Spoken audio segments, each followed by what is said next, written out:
I woke up in a hospital bed. Supposed to be on my way home from shopping. Why? Where am I? The nurse explained to me what happened. Apparently, I was rear-ended by a car and urgently transported to the hospital. Then my husband, who rushed to the hospital, blurted out, "Why are you still lying on the bed? Let's go home. Get discharged now and make my dinner. If you can't fulfill your wife's duties, I'll divorce you." What? I couldn't believe what I just heard. Who says that to their bandaged-up wife? Unbelievable. I lost all my feelings for my husband, who didn't seem to care about me at all. Understood. Then I started preparing to leave my husband.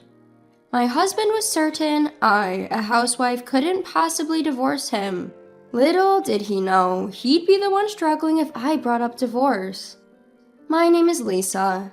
I became a housewife after marrying my husband Daniel. It was Daniel's wish that I became a housewife. I never disliked my job, and all my hard work had started paying off, putting me in an important position.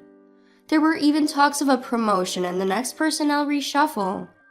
But when I told Daniel about the promotion, he immediately said, "I want you to become a housewife after we get married. We can get by on my salary if we save. I want you to take care of the house." Overwhelmed by Daniel's passion, I quit my job. My coworkers and bosses were disappointed, but it was also important for me to live in the same direction as a couple. As soon as I quit my job, Daniel started to insist, "I'm superior because I'm the breadwinner in this household. You won't be able to live without me. Remember that." Looking back, Daniel probably insisted on me quitting because he was troubled by the prospect of me earning more than him after the promotion that I was supposed to get. Despite this, I devoted myself to supporting Daniel's work and making the house comfortable for him. I took care of the nutritional balance of our meals, researching easy-to-eat menus while considering Daniel's work schedule. I also made sure to do the cleaning and laundry perfectly, so that Daniel, who came home tired, could spend time comfortably. Yet it seemed like Daniel just couldn't resist complaining about my work. "Hey, tonight's dinner was a bit bland." I explained my reason to my husband, who complained.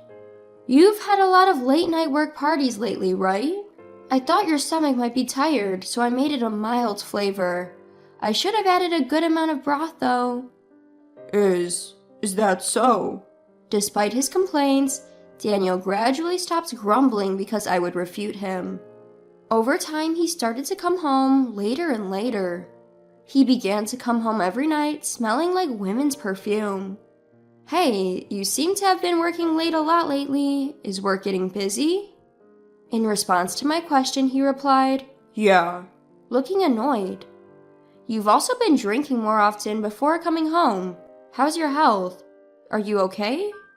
Thinking that taking care of my husband's health is also part of a wife's role, I couldn't help but ask various questions. Daniel responded to me in an irritated manner. "Enough already. I have a lot going on at work. What exactly are you doing during the day?"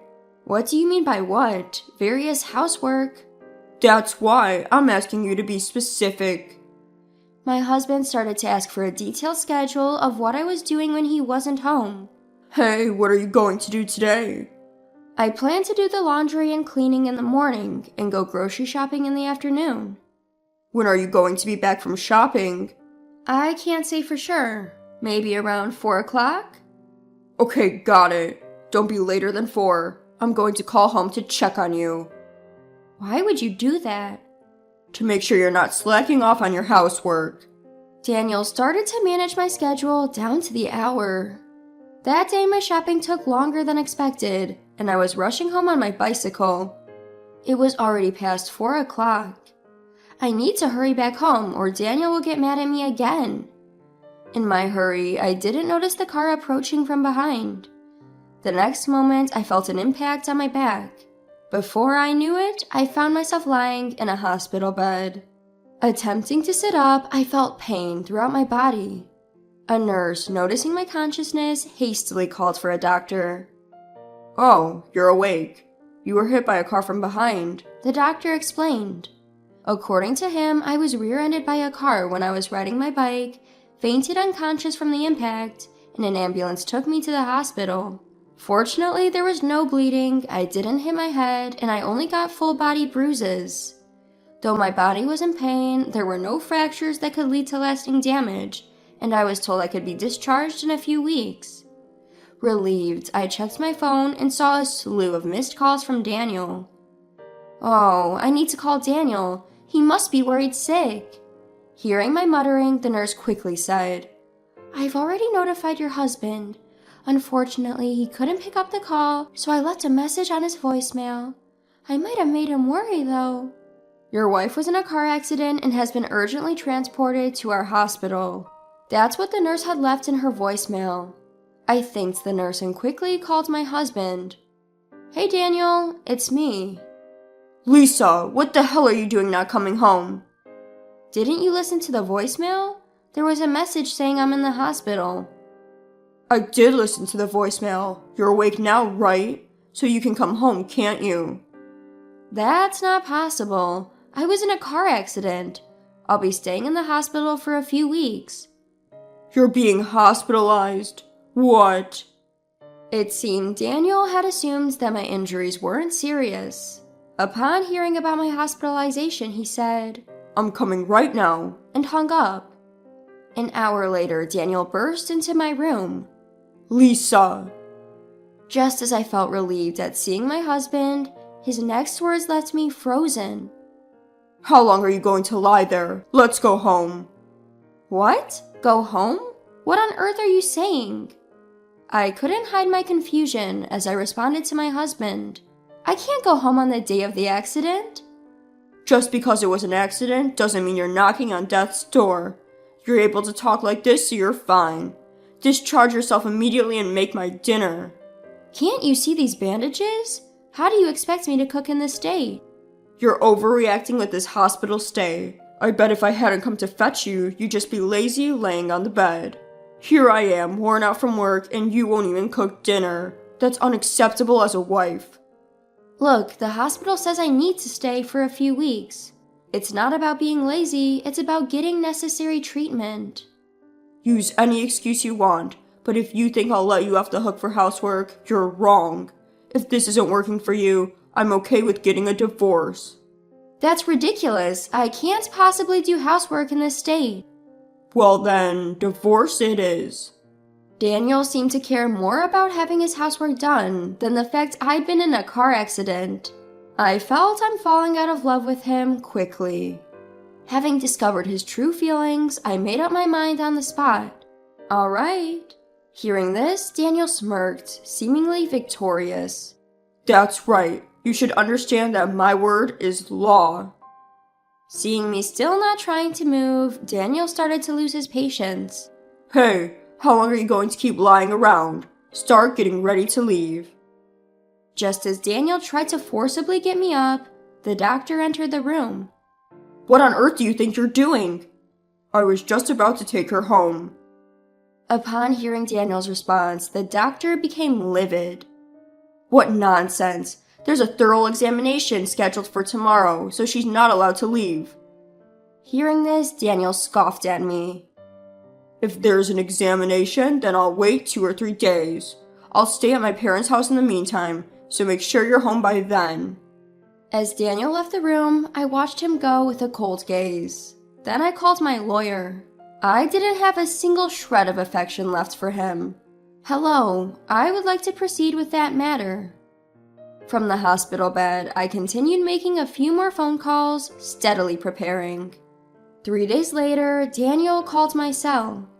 Lisa, why the hell aren't you home yet? Are you back home from your parents' house? At my next question, he grumbled. Yeah, I am. The examination's over, isn't it? Then stop lounging around and get back to the chores that have piled up. Daniel didn't even bother to ask me about the medical test results. He doesn't seem to care about his wife's health one bit. My decision was definitely the right one. Daniel, you've been staying at your parents' place all this time, right? I asked him calmly. I told you already, didn't I? So what? Did you happen to check the mail sent to your parents' house? Mail? What on earth did you send? Divorce papers. In fact, I had a lawyer send the divorce papers, already signed by me, to Daniel's parents' house. Divorce papers? Why are you surprised? You were the one who said let's get a divorce, weren't you? With that, Daniel sighed as if mocking me. I never thought you were that stupid. Do you think you can live on your own after divorcing me, who provides for you? I can't start doing house chores right after the accident. I need to take better care of my health. That's why I decided to divorce you. You think you can make a living after divorcing me? You rushed into this decision. Daniel laughed out loud and then hung up the phone. But Daniel didn't know what he would face next. The next day, his parents rushed to the hospital in a panic. Lisa, our son has done a terrible thing. The moment they entered my hospital room, my in-laws bowed their heads in apology. I calmly addressed them. No, it's not your fault. You're right. The person who needs to apologize is Daniel himself. My father-in-law immediately called Daniel. Daniel, come to the hospital immediately. He didn't understand what was going on, but hearing his father being so serious, he arrived in my room within minutes. Dad, what's going on? Why'd you call me here? Daniel complained, only to be berated by his father on the spot.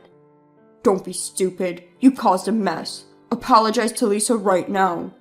What? What are you talking about? My father-in-law, holding out the envelope I had sent to Daniel's parents, retorted. This letter, which was delivered to our house. Hearing this, Daniel began to laugh with an air of confidence. Oh, the divorce papers. Lisa went and took my threat to divorce seriously and sent me the papers. She wouldn't be able to live without me, yet she's acting so foolishly. The problem is this document here. My father-in-law took out a bill for consolation money from the envelope. Upon seeing it, Daniel's face turned pale. What? Consolation money? Lisa was the one who sent me the divorce papers. Why should I be the one to pay consolation money? She abandoned her duties as a wife, checks herself into a hospital, and I'm the one who owes consolation money? Enough with all this. With suppressed anger, my father-in-law pulled out photographs and a report from the envelope. These are the evidence of your cheating, and here's the investigator's report. Looking at these, there's no doubt you're in the wrong. I can't believe what you've done. Seeing the photos and the report, Daniel, pale-faced, asked me, Lisa, when did you manage to get all this? That's right. I had started to suspect Daniel's cheating when he began coming home late. Claiming it was for work, he would come home every night with the scent of women's perfume. At first, I thought he was just drinking at places frequented by women. But when I sneakily checked his credit card statement, I found that he was going to trendy restaurants featured in the media, and even buying popular brands of products loved by young women. It was obvious he was spending it on dates with another woman. It was clearly cheating.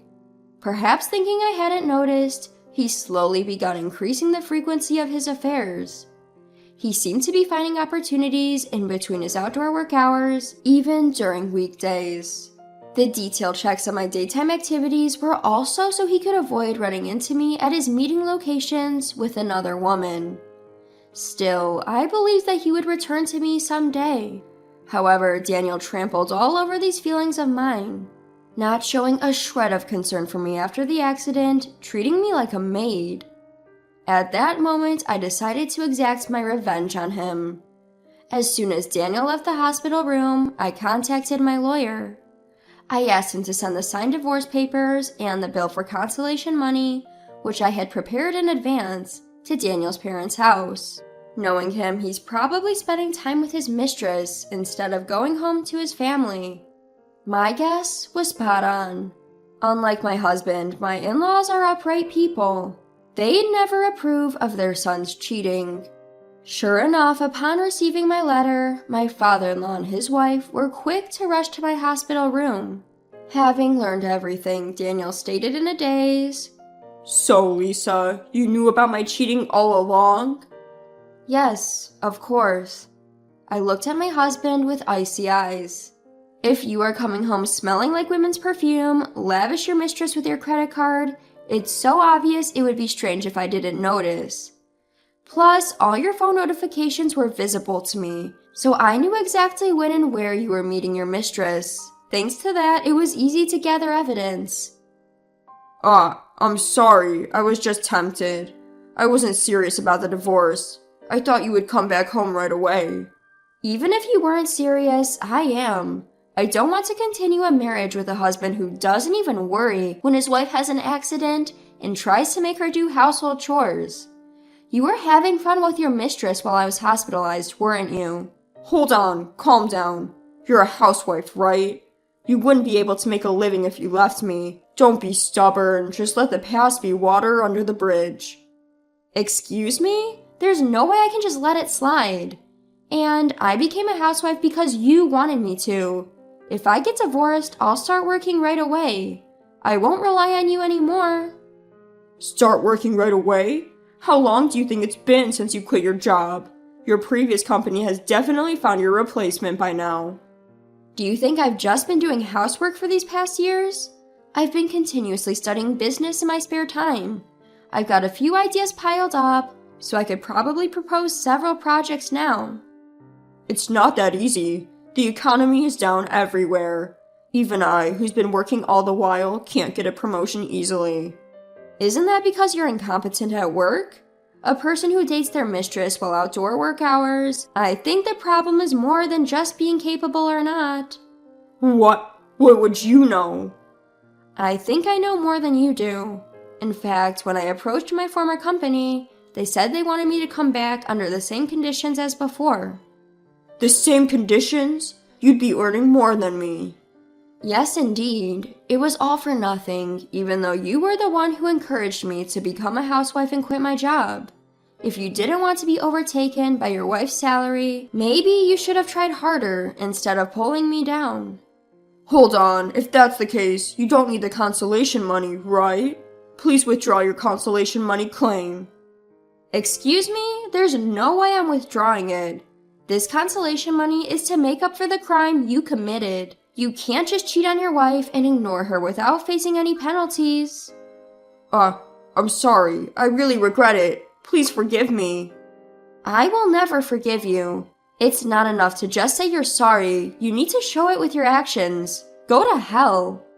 Daniel was unconvinced, but in the end, my in-law stood up for me and he finally agreed to the divorce and the payment of consolation money. After paying the consolation money, Daniel seemed to have continued his relationship with his mistress without learning his lesson. However, it seems his company found out about his frequent dating during outdoor work hours, and he ended up getting demoted and having his salary cut. To top it all off, it seems that Daniel, who had almost run out of savings due to his consolation money payment, was promptly dumped by his girlfriend. News about the cause of his divorce and his demotion spread throughout the company, and I heard that he completely lost his place there. On the other hand, I was able to be discharged from the hospital safely without any after effects from the accident. I used the consolation money I received to move, and now I'm leisurely settling into my new home. My work after returning is going smoothly, and life has been going better since the divorce. That accident may have been a good catalyst for the divorce. I decided not to look back at the past and strive forward to a new life.